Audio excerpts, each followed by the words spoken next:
Orando, pidiéndole al Señor y al Espíritu Santo que nos dé capacidad de entendimiento y de comprensión. ¿Están de acuerdo? Ok, oramos. Padre, gracias te damos por este día que nos das el privilegio de estar en tu casa y también el gozo y la alegría de ser instruidos por el Espíritu Santo. Espíritu Santo, por favor, queremos que tú seas nuestro maestro, nuestro instructor, y tú mismo nos ayudes a tener comprensión y entendimiento de tu palabra. Gracias te damos. Gracias, Espíritu Santo. Gracias, Padre. Amén. Bien. Entonces estamos viendo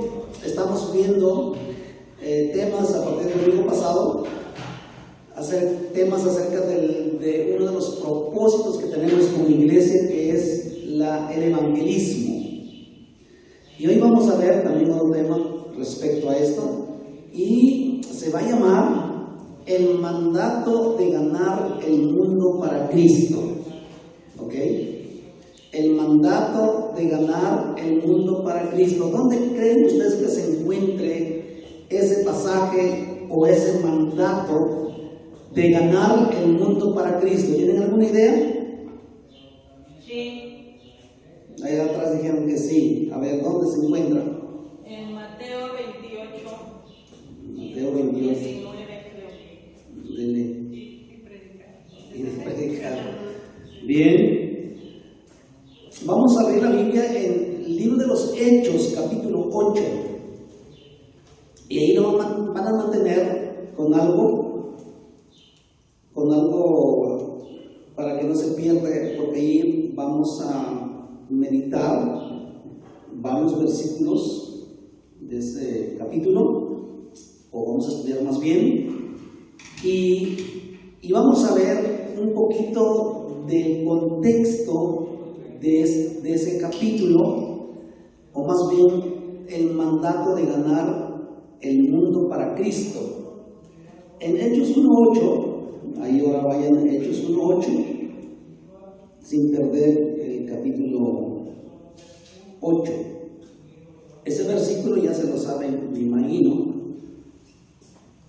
Dice: pero recibiréis poder cuando haya venido sobre vosotros el Espíritu Santo, y me seréis testigos en Jerusalén, en toda Judea, en Samaria y hasta lo último de la tierra.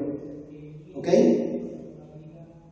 Aquí nuestro Señor Jesucristo está dando la encomienda, y una de las promesas finales de Cristo, porque aquí en este capítulo el Señor Jesús estaba con sus discípulos por la última ocasión físicamente, y Jesús estaba dando esa encomienda a los discípulos acerca de la evangelización mundial. Este versículo encierra la encomienda de la evangelización mundial. Mismo nuestro Señor Jesucristo, como maestro de maestros, instruyó a sus discípulos para que fueran testigos a todas las naciones y den testimonio acerca de Él. Ahora, en la Biblia, en el Nuevo Testamento, encontramos 5 referencias donde nuestro Señor Jesucristo personalmente encomienda a sus discípulos de ir y predicar el Evangelio a todo el mundo. Y como dijeron hace un momento, vamos a ver nada más uno porque son 5. Es el libro de Mateo, el libro de Marcos, el libro de Lucas, el libro de Juan y el libro de Hechos. Entre esos 5 citas es el capítulo 1, versículo 8, lo que estábamos leyendo. Estos 5 citas del Nuevo Testamento es donde el Señor Jesús personalmente está instruyendo a sus discípulos para ir a predicar el Evangelio a todo el mundo. Pregunta número 1: ¿usted es discípulo? ¿Sí son discípulos o no? Sí. Bueno, también soy discípulo. Entonces, ese mandamiento también nos toca a nosotros, ¿ok? Ese mandamiento también es para nosotros. Vamos entonces a Mateo capítulo 28, vamos a ver la primera, nada más. Son 5 citas, ya vimos Hechos y ahora vamos a ver Mateo capítulo 28, vamos al versículo 18 al 20. Y Jesús se acercó y les habló diciendo: toda potestad me es dada en el cielo y en la tierra. Recordemos que aquí Jesús ya había resucitado, un cuerpo glorificado. Ya no está en el cuerpo natural humano, ya tiene un cuerpo glorificado. Por eso dijo: toda potestad me es dada en el cielo y en la tierra. Y luego viene la encomienda: por tanto, id y haced discípulos a todas las naciones. ¿Se fijan? Por eso estamos diciendo que el tema se llama el mandato de ganar el mundo para Cristo. Y aquí está claramente de ir y hacer discípulos. No dice que vamos y hagamos creyentes. No dice que vayamos y hagamos cristianos. No dice que vayamos y hagamos personas que vengan a la iglesia. No dice que vayamos y hagamos gente religiosa. Dice que hacer discípulos. Porque el discípulo es mucho mayor que un creyente o un cristiano o un religioso. Dijimos en enseñanzas anteriores que el discípulo es el que más se compromete que un creyente o que un cristiano. Entonces aquí dice que hay que hacer discípulos a todas las naciones. Y luego dice: bautizándolos en el nombre del Padre y del Hijo y del Espíritu Santo. Y el versículo 20 está el siguiente propósito, que es el discipulado. Enseñándoles que guarden todas las cosas que os he mandado. Y ahí está la promesa: y aquí yo estoy con vosotros todos los días hasta el fin del mundo. ¡Qué gran promesa! ¡Qué promesa tan maravillosa que el Señor estará con nosotros! ¿De acuerdo? Sí. Estará con nosotros. Bueno, aquí regresamos en Hechos 1:8, si lo tienen allí todavía, o más bien ya lo leímos. Mantengan allí en Hechos capítulo 8, porque ahí es donde vamos a comenzar a explicar más. Pero en Hechos 1:8, aquí el Señor Jesús, en esa gran comisión que estaba encomendándoles a sus discípulos, está presidida por una promesa, está precedida de una promesa que es el derramamiento del Espíritu Santo, o es el bautismo con el Espíritu Santo o en el Espíritu Santo. Ese bautismo en el Espíritu Santo es para dotar de poder para evangelización a nivel mundial, ¿ok? Entonces la evangelización está ligada con la promesa del derramamiento del Espíritu Santo, y todos aquellos que pueden creer en Jesús pues también son personas candidatas a ser bautizadas y llenadas con el Espíritu Santo. Usted que ya fue ganado para Cristo, que ya viniste a los pies de Cristo, tienes la promesa de que tú seas llenado o seas bautizado con el Espíritu Santo, porque ya fuiste evangelizado, fuiste evangelizada. Ahora es vivir la vida cristiana y tomar los recursos espirituales que Dios ya nos ha dado. Entonces, es importante, sumamente importante, recibir el poder del Espíritu Santo para poder llevar el Evangelio, ¿ok? Para poder predicar el Evangelio, para que el Evangelio es el que convenza a la gente, ¿ok? Entonces el Espíritu Santo es muy importante a la vida del cristiano. Y necesitamos ese poder para servir a Dios con efectividad, inclusive pues para orar por los enfermos, para liberar a los endemoniados a los que están poseídos por los espíritus inmundos. Todo eso es parte del paquete, es parte de la comisión de predicar el Evangelio. Porque predicando el Evangelio te vas a encontrar con un sinfín de problemas. Te vas a encontrar allí en una familia así, oiga, yo sí quiero escuchar la palabra, pero tengo un familiar que está enfermo, ¿sí? O tengo un familiar que tiene problemas y no sabemos ni qué tiene, se está poniendo muy loco. Y uno ya se imagina, órale, entonces aquí necesito el poder de Dios porque probablemente está poseído, ¿sí? Esa persona. Entonces, predicar el Evangelio es importante primero considerar que estamos llenos con el Espíritu Santo porque nos vamos a enfrentar situaciones, pero el Espíritu de Dios, el poder del Espíritu Santo es lo que nos equipa a nosotros los discípulos de Cristo, y así podremos llevar un evangelio de poder, porque el mismo apóstol Pablo dijo: porque no me avergüenzo del evangelio, porque es poder de Dios.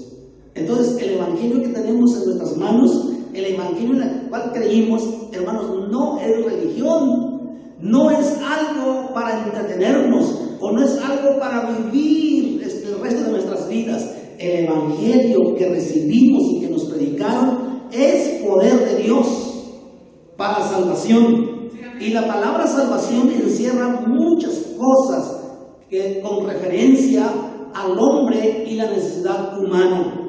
Entonces, el evangelio es poder de Dios. Por eso es importante que cada discípulo, cada cristiano, sea lleno y bautizado con el Espíritu Santo. Debemos recibir ese ungimiento del Espíritu Santo, ese poder para actuar, ese poder para ir. Entonces el Señor nos dará la oportunidad de poder ir a los perdidos en primer lugar, buscar a la gente que está perdida,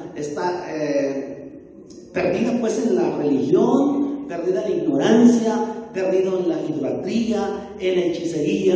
Mucha gente está metida en esas cosas porque no encuentran la solución de su vida.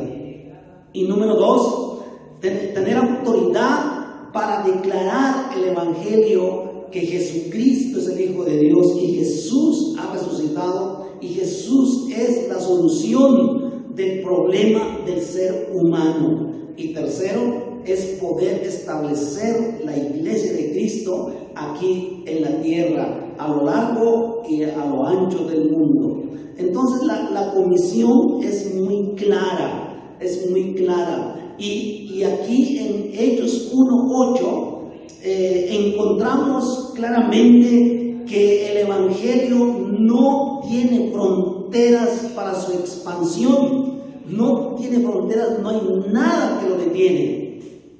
El evangelio de Jesucristo ha llegado a todo tipo de idiomas, de lenguas, de raza, de naciones, y lo seguirá haciendo hasta que todo el mundo escuche el evangelio. Allí mismo en el versículo 8 de Hechos 1 dice que primero hay que ser testigos en Jerusalén, quiere decir que en nuestro lugar local, y dice en toda Judea, es como nacional porque en eso consistía a todo el país de los judíos o de los israelitas. Y luego en Samaria, quiere decir que hay que pasar la frontera de la transcultural, ¿sí? Y luego hasta lo último de la tierra es internacional, todo el mundo. Entonces el último mandato dado por nuestro Señor Jesucristo es para nosotros, y esa es su voluntad. Jesús puso de manifiesto su voluntad, que es predicar el evangelio, llevar las buenas nuevas y que las almas vengan a Cristo. Entonces es importante cumplir esta obra evangelizadora de manera mundial. Y usted puede decir, bueno, ¿y cuándo vamos a ir a África? Y vamos a ver cuándo. No sabemos, hermanos. Probablemente no vayamos a otro países donde está difícil evangelizar, probablemente no, pero podemos nosotros colaborar y dar nuestro granito de arena intercediendo, ¿ok? Como congregación, si no podemos ir a países, a otras ciudades, estados, países del mundo, pero podemos disciplinarnos y tener una vida de intercesión por esos lugares. Podemos interceder desde aquí y desde aquí nosotros podemos gobernar ese mundo y Dios enviará personas que sí tienen la capacidad y los recursos para ir a esos lugares.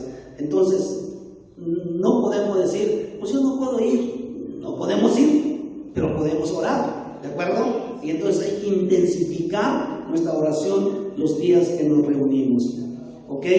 También el Señor Jesús, este es el contexto que estamos viendo todavía, también el Señor Jesús aquí en Lucas, vamos al libro de Lucas, Evangelio de San Lucas, capítulo 24, versículo 49.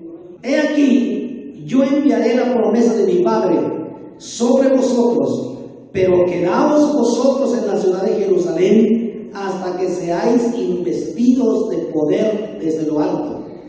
Miren, nuestro Señor Jesucristo, antes de dejar a sus discípulos, antes de que los dejara, les encomendara de que tenían que ganar el mundo para Cristo, no los dejó nada más sin los recursos necesarios. El Señor Jesús les dio toda la instrucción que necesitaban, toda la instrucción, toda la enseñanza que necesitaban, se los brindó y se los dio durante esos 3 años caminando con sus discípulos. Entonces los discípulos estaban instruidos, estaban muy instruidos.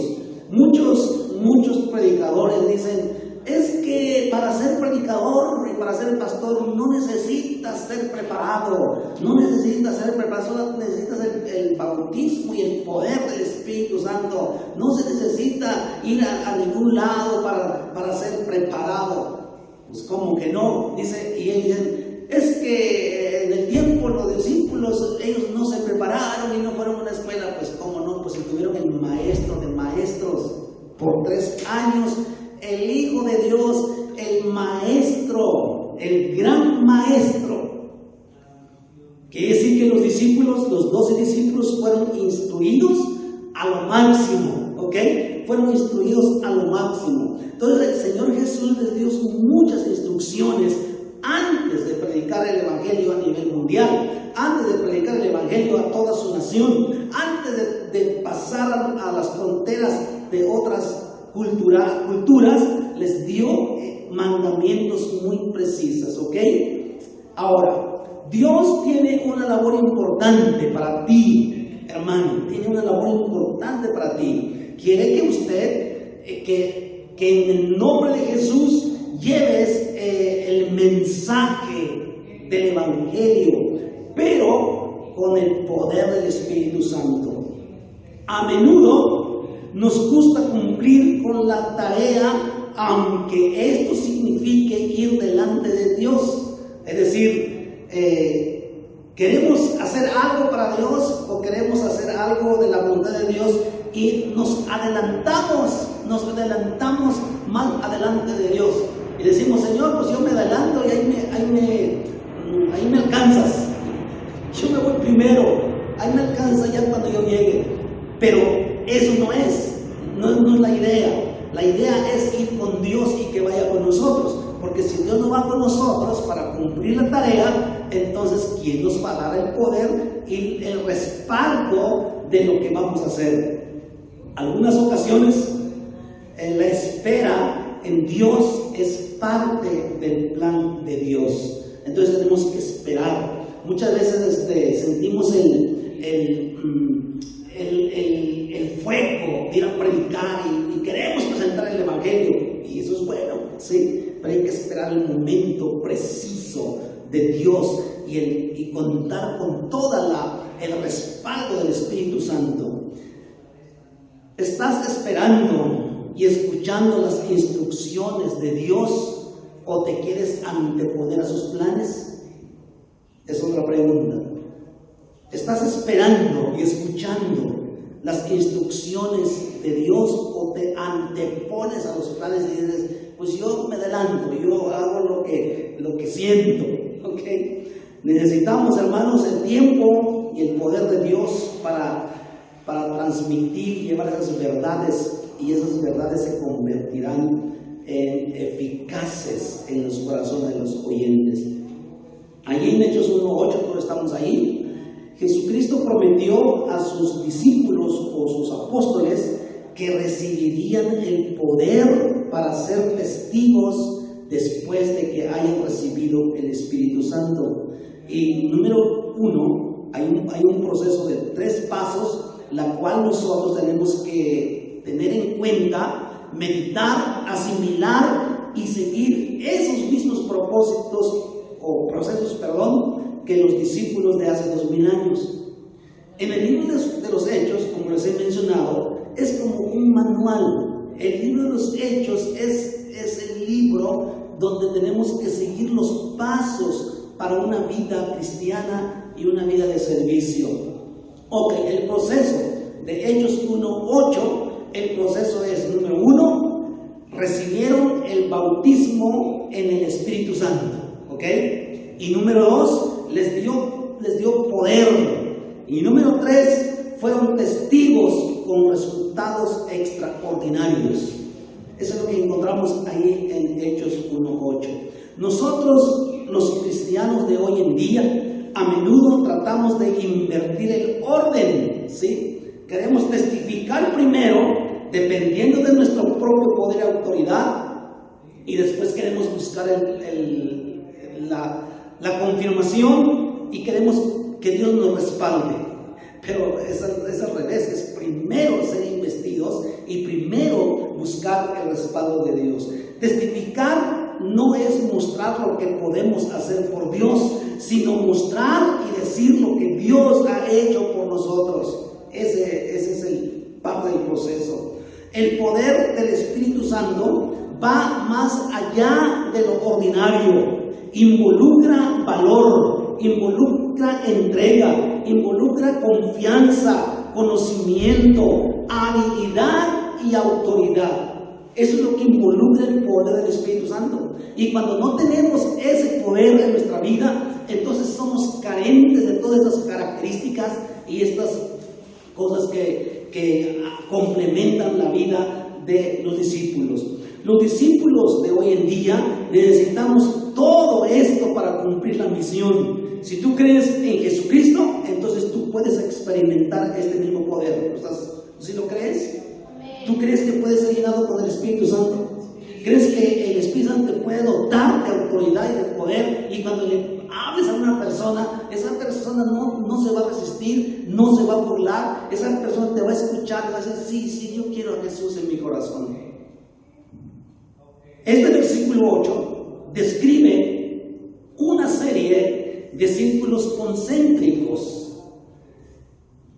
Primero dice que el Evangelio se esparce, o aquí en este versículo 8 nos habla de que el Evangelio se esparce geográficamente. El versículo concéntrico más al centro es Jerusalén, y luego otro círculo más afuera es Judea, y otro círculo más afuera es Samaria, y otro círculo más afuera es el último, que se refiere a todas las naciones. Entonces este versículo 8 tiene mucho que decir y mucho que enseñarnos, y ahí está toda la estrategia acerca de la predicación del Evangelio. El Evangelio de Dios, hermanos, no ha llegado a su destino final si alguien en tu familia, si alguien en tu centro de trabajo, en tu escuela o tu comunidad, si hay alguien que no ha oído acerca de Jesucristo, quiere decir que el Evangelio no ha llegado a su destino final. Piensa en tu círculo concéntrico más al centro, que es tu familia. Si tienes familiares que todavía no han escuchado el Evangelio o no han creído en el Evangelio, o no se les explicaba el Evangelio completamente, pues allí es un campo. Y piensa ahora en tu alrededor, tus vecinos, tu fraccionamiento, tu colonia. Pensemos en nuestra ciudad, ¿ok? Pensemos en nuestro estado, pensemos en nuestro país, pensemos a otros países. Si el Evangelio no ha llegado a su destino final, significa que todavía necesitamos predicar el Evangelio. Entonces, hermanos, es importante ver lo que dice la Biblia respecto al evangelismo. Ahora, vamos a iniciar en Hechos 8, el capítulo 8, y vamos a comenzar desde el versículo 1. Hechos 8, versículo 1 al 4. Ahí va a ser nuestro primer bloque de versículos. Y Saulo consentía en su muerte. En aquel día hubo una gran persecución contra la iglesia que estaba en Jerusalén. Fíjense una cosa importante. El Señor Jesús les había comisionado de ir a predicar el Evangelio, lógicamente en Jerusalén, y luego toda Judea, y luego hay que ir a Samaria, y después hasta el último de la tierra. Pero para este entonces, los discípulos de Jesús, claramente vemos, ya llegamos al capítulo 8, ¿sí? En el capítulo 1, el Señor les daba las últimas instrucciones. En el capítulo 2, son bautizados y llenados con el Espíritu Santo. Pero pasaron todos los capítulos siguientes y, según lo que leemos en los Hechos, no habían avanzado más allá de su ciudad. Todavía estaban en Jerusalén. Como diciendo el Señor, bueno, ¿y cuándo van a ir más allá de su ciudad? Y a lo mejor dijeron, no, aquí estamos muy contentos, estamos muy bien, estamos muy cómodos en nuestra ciudad y queremos seguir predicando en Jerusalén. Queremos ganar toda Jerusalén para Cristo. Pero probablemente ya la habían ganado, porque cuando leemos los capítulos atrás, vemos que multitudes se estaban convirtiendo, inclusive sacerdotes, inclusive mucha gente se estaba convirtiendo, que probablemente ya habían ganado un porcentaje mayor de su ciudad local. Y el Señor Jesús estaba esperando que avanzaran y no estaban avanzando. Entonces, ¿qué es lo que pasó? Versículo 1. En el capítulo 7 vemos que Esteban fue apedreado por predicar el Evangelio precisamente. Y en este capítulo 8 encontramos por primera ocasión un tal Saulo, ¿sí? Un tal Saulo que inclusive él estaba presente cuando estaban asesinando a Esteban. Ahí estaba presente. Y luego dice en el mismo versículo 1, en aquel día hubo una gran persecución contra la iglesia que estaba en Jerusalén. Fíjense bien cómo Dios utiliza las circunstancias para que el Evangelio se proclame a otros lugares. Como los discípulos de Jerusalén no estaban movilizándose para salir fuera de, entonces dijo Dios, entonces vamos a usar la persecución y vamos a ver qué va a pasar. Dice, en aquel día hubo una gran persecución contra la iglesia que estaba en Jerusalén y todos fueron esparcidos por las tierras de ¿dónde? De Judea. El siguiente círculo que Dios les dijo, comienza en Jerusalén, pero el siguiente círculo afuera es Judea y no habían llegado a ese lugar. Entonces la persecución, y también otros se fueron más afuera que Samaria, salvo los apóstoles. ¿Qué sufrió una persecución y se salieron de su ciudad. Y cuando salieron de su ciudad, comenzaron a predicar el evangelio. Y vamos a ver qué dice.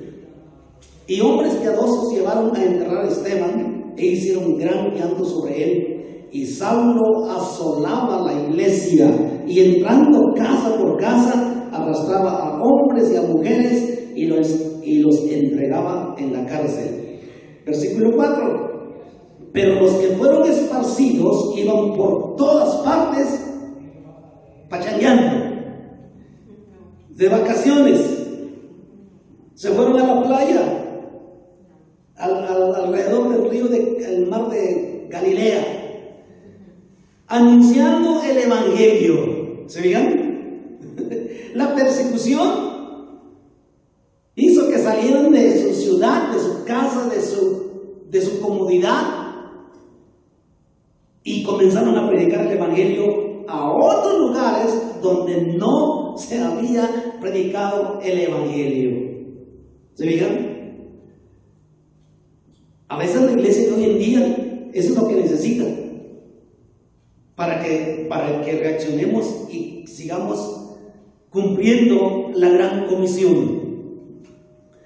En esos versículos que leímos, claramente vemos que la persecución forzó a los discípulos para que salieran de Jerusalén y fueran a Judea y a Samaria. De esa manera se estaba cumpliendo la segunda parte del reciente mandamiento de nuestro Señor Jesucristo en Hechos 1:8. La persecución ayudó a la difusión del evangelio.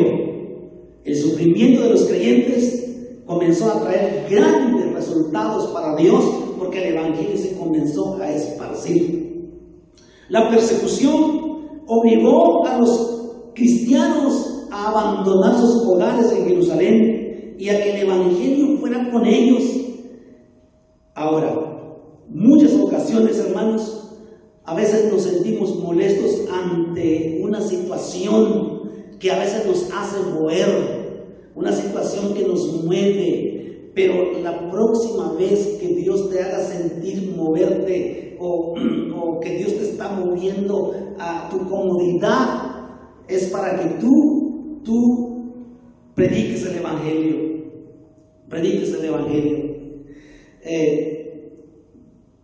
Muchas veces decimos, ¿y dónde predico el evangelio? ¿O cómo predico el evangelio? Y les digo de nuestra propia experiencia de los meses pasados, teníamos que estar por poco tiempo, ir cada vez al hospital, estar allí, y bueno, y yo me he preguntado, ¿y por qué estamos aquí tan seguido y frecuentemente? Y lo que Dios quería pues es que predicáramos el evangelio.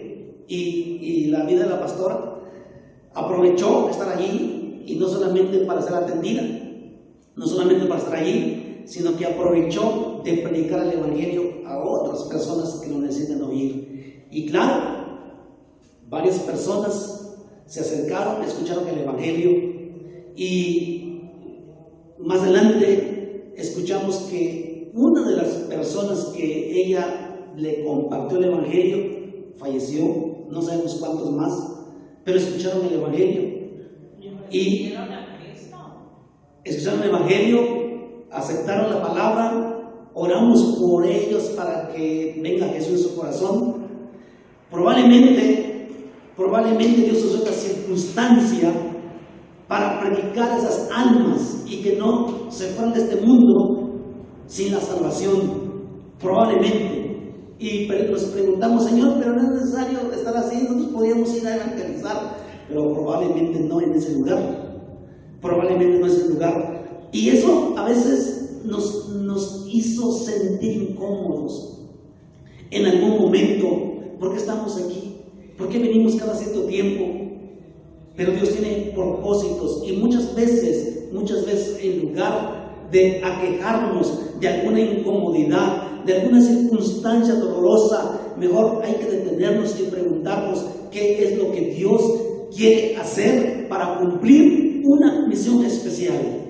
Y la pastora pues cumplió su misión, predicó el Evangelio y hubo personas que se entregaron a Cristo. Por eso dice Romanos 8:28 que todo lo que nos pasa tiene un propósito. Hay algo por la cual vienen circunstancias a nuestra vida.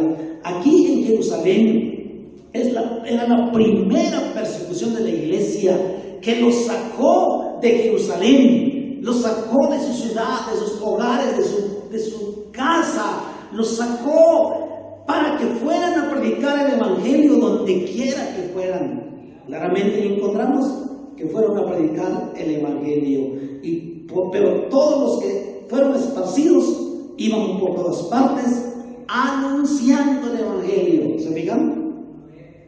Probablemente eso les despertó y les recordó la promesa o el mandato, más bien el mandato de Jesús, de que tenían que salir de Jerusalén. Una vez que en Jerusalén esté predicado el Evangelio, hay que ir a Judea, a Samaria y hasta lo último de la tierra.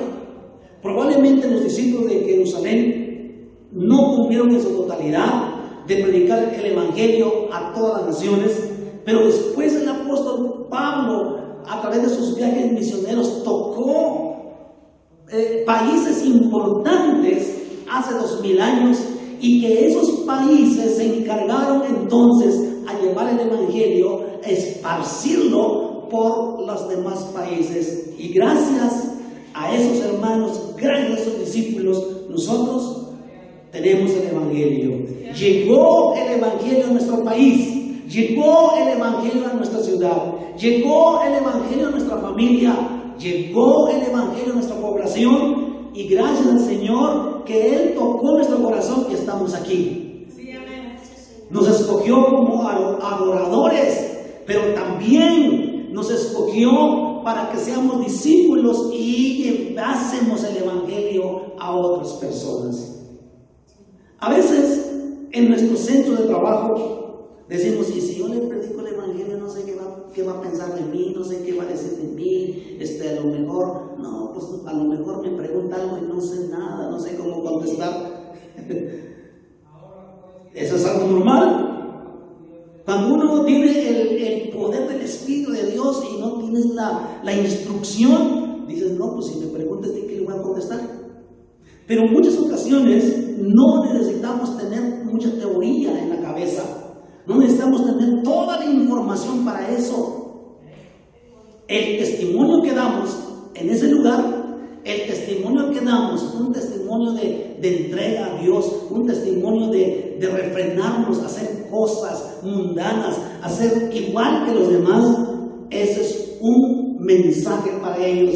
Y llega un momento en que pueden decir, ¿y por qué no se junta con nosotros? ¿Y por qué no hace lo que hacemos con nosotros? ¿Por qué es diferente a nosotros? Se van a comenzar a hacer preguntas. ¿Por qué no se unen a nuestros chistes? ¿Por qué no se unen a nuestro relajo? ¿Por qué no se unen a nuestro fin de semana a la parranda y a hacer cosas? ¿Por qué no se unen? Se van a comenzar a preguntar y va a llegar un día en que te van a decir, oye, ¿quién eres? ¿Por qué no vas con nosotros?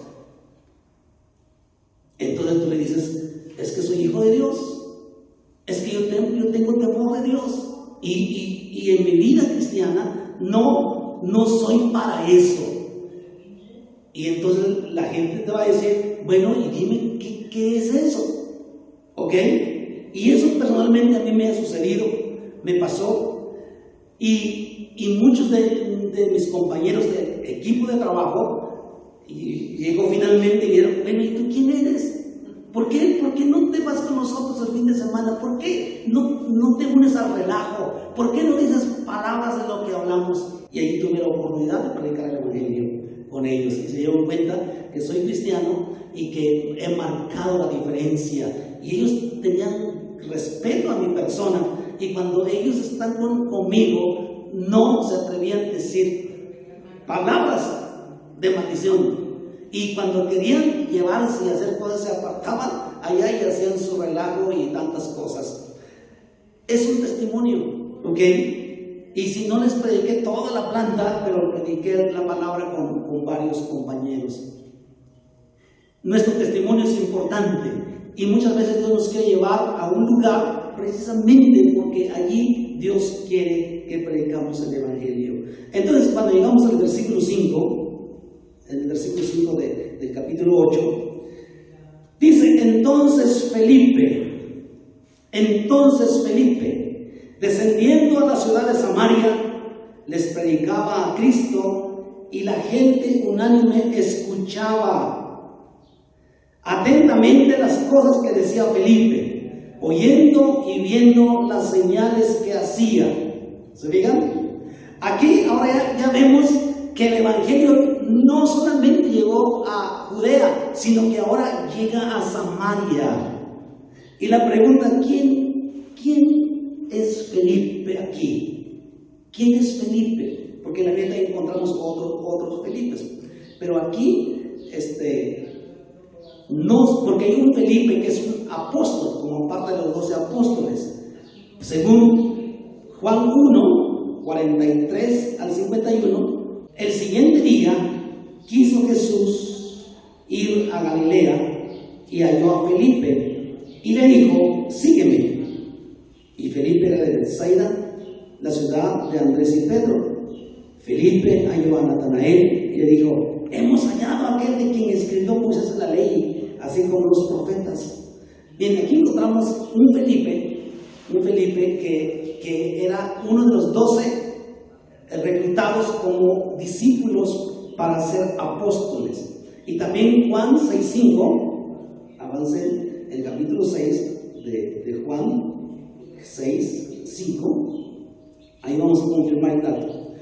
Cuando alzó Jesús los ojos y vio que había venido a él gran multitud, dijo a Felipe, ¿ok? Quiere decir que aquí encontramos a Felipe, que era uno de los 12, pero el que se refiere aquí en Hechos 8 no es el mismo Felipe. Y vamos a ver entonces quién era Felipe. Entonces vamos regresando a Hechos 8 y descubrir quién es ese Felipe, ¿ok?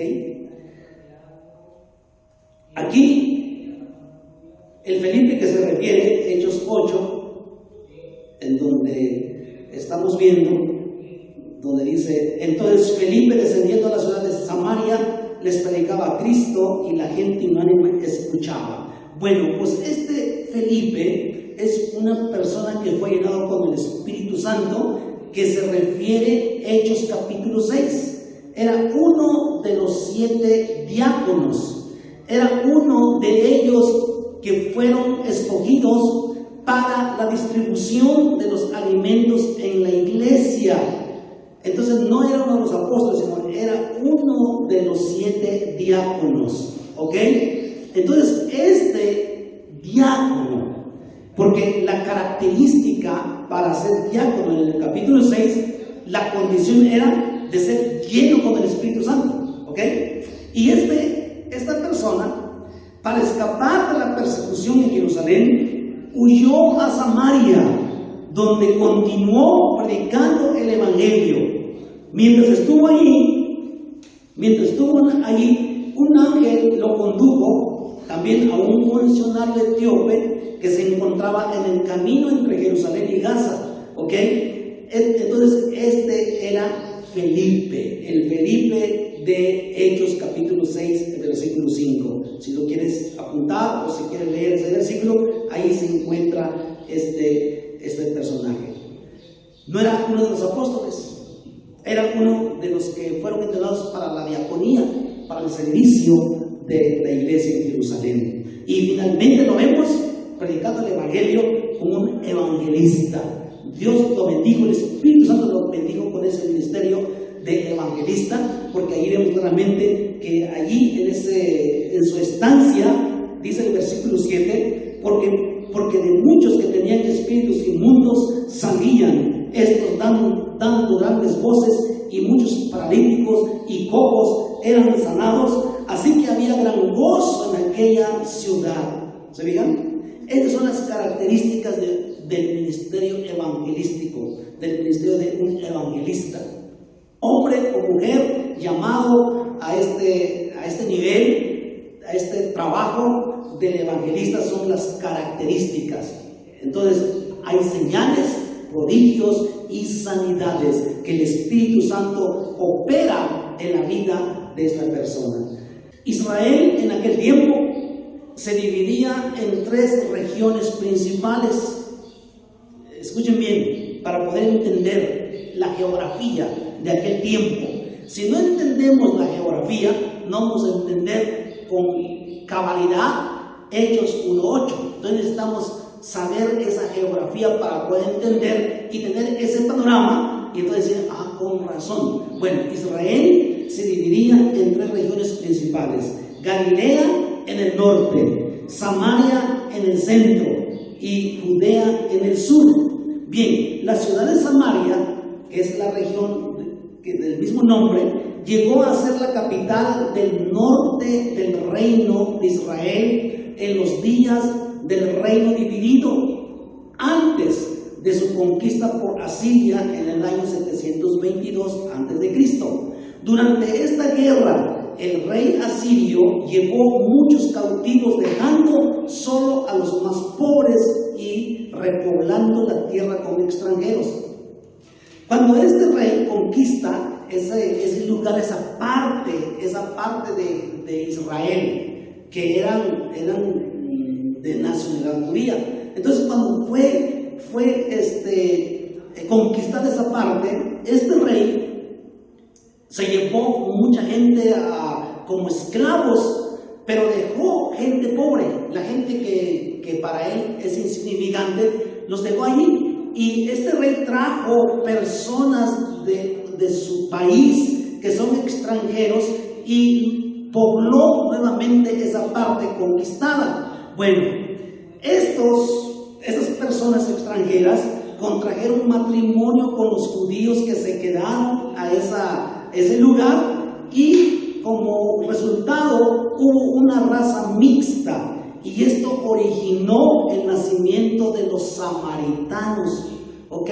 Entonces los judíos puros del reino del sur, que es Judá, se consideraban que los samaritanos solamente son no judíos puros, ¿ok?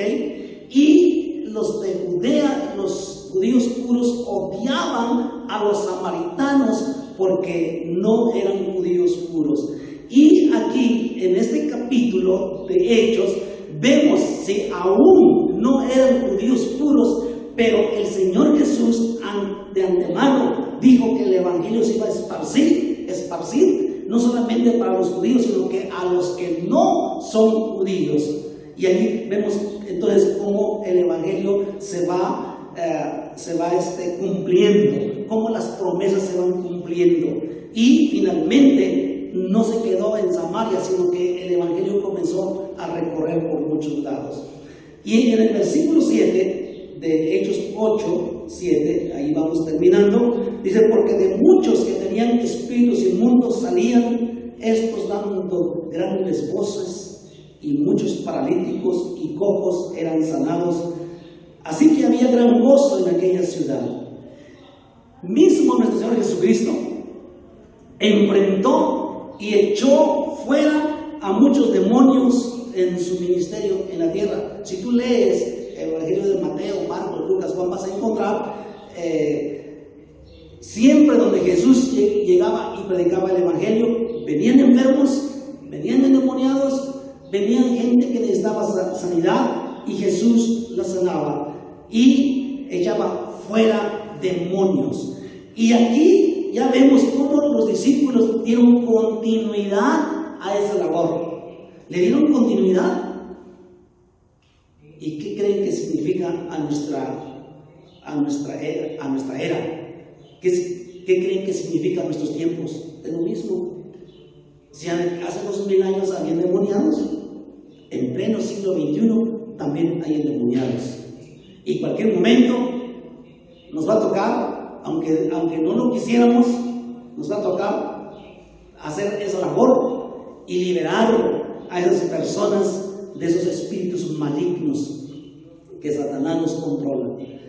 Estos espíritus malignos son ángeles caídos que se unieron a Satanás en la rebelión contra Dios, y entonces llegaron a ser espíritus malignos. Y ahora aquí en la tierra son los que atormentan a las personas, son los que engañan a la gente, los encierran a la ignorancia, los encierran a la religiosidad, los encierran y los cautivan en la brujería, en la hechicería, en el ocultismo, y ahí los tienen encadenados en esa ignorancia. Pero cuando llega el Evangelio a sus vidas, el Evangelio hace su labor. Hoy en día todavía hay espíritus inmundos, espíritus malignos que causan que una persona sea muda, sea sorda o ciega o enferma. Hay enfermedades naturales, pero también hay enfermedades demoníacas, de espíritus inmundos. Pero el Evangelio, precisamente, el Evangelio es poder de Dios. El Evangelio es poder de Dios para liberar a las personas. Los demonios, hermanos, son reales, están activos, pero Jesús tiene toda la autoridad en el cielo y en la tierra, y nos delegó esa autoridad precisamente como seguidores para liberar al pueblo. Muchas ocasiones en una congregación van a venir personas que están atormentadas, están presionadas por el enemigo, y el Señor aquí nos hace libres. ¿Sí? Muchas veces el enemigo allá afuera nos hace un montón de cosas, pero cuando llegamos a este lugar, el Señor nos libera y sentimos la libertad. El poder de Dios es el que echa fuera demonios. El poder de Dios es el que libera a las personas. Y la Biblia misma, ahí en Apocalipsis capítulo 20 y 10, que al final Satanás y sus demonios serán confinados para siempre en el lago de fuego, y allí terminará su obra maligna en este mundo. Pero mientras, el pueblo de Dios, los discípulos, tenemos que hacer frente a ese mundo oscuro, a ese mundo de tinieblas. Tenemos que ser frente. Entonces, necesitamos el poder del Espíritu Santo, ¿ok? Necesitamos el poder del Espíritu Santo. Fíjese bien que en los días de la iglesia primitiva, o los inicios de la iglesia primitiva, había hechiceros, magos, había todo ese tipo de cosas. Y el próximo domingo vamos a continuar de ahí, siguiendo esa hilación, y vamos a ver cómo el Evangelio siguió esparciéndose, y nosotros nos toca esparcir el Evangelio en nuestro tiempo, en nuestra generación, en nuestra ciudad, en nuestra colonia, en nuestra calle. La gente que vive a nuestro alrededor, tenemos que dar testimonio. ¿Qué dicen ustedes? ¿Tenemos que cumplir la comisión? ¿Okay? Tenemos que cumplir la comisión. Dios nos dio la salvación, y también tenemos que esperar el poder del Espíritu Santo. Levanta tu mano. Ahí levanta tu mano. Padre, en el nombre de Jesús, nosotros estamos conscientes de que nos has salvado, Padre. El Señor Jesús murió por nosotros. El Señor Jesús está en nuestro corazón porque lo aceptamos como Salvador personal. Y también el Espíritu Santo está en nosotros desde que creímos. Pero también queremos ahora que el Espíritu Santo esté sobre nosotros. Y ese es el bautismo y la plenitud, para poder llevar el Evangelio y predicar ese Evangelio. Y se puede cumplir lo que dice Romanos, porque no me avergüenzo del Evangelio, porque es poder de Dios para salvación. Señor, te pedimos que nos unjas y nos equipes con el bautismo y la llenura del Espíritu Santo, para poder predicar la palabra, llevar la palabra y continuar esta misión que tú dejaste, Padre. Yo te pongo en tus manos, mis hermanos que están escuchando este estudio, esta palabra, esta enseñanza. Equípalos, Espíritu Santo. Equípalos, Señor Jesús. Bautízalos con tu Espíritu Santo. Espíritu Santo, equípalos con los dones para que ellos puedan llevar el Evangelio, poner en práctica esos dones espirituales. Y el Evangelio puede ser eficaz y poderoso. Espíritu Santo, gracias. Te honramos y te amamos. Amén. Digan amén fuerte.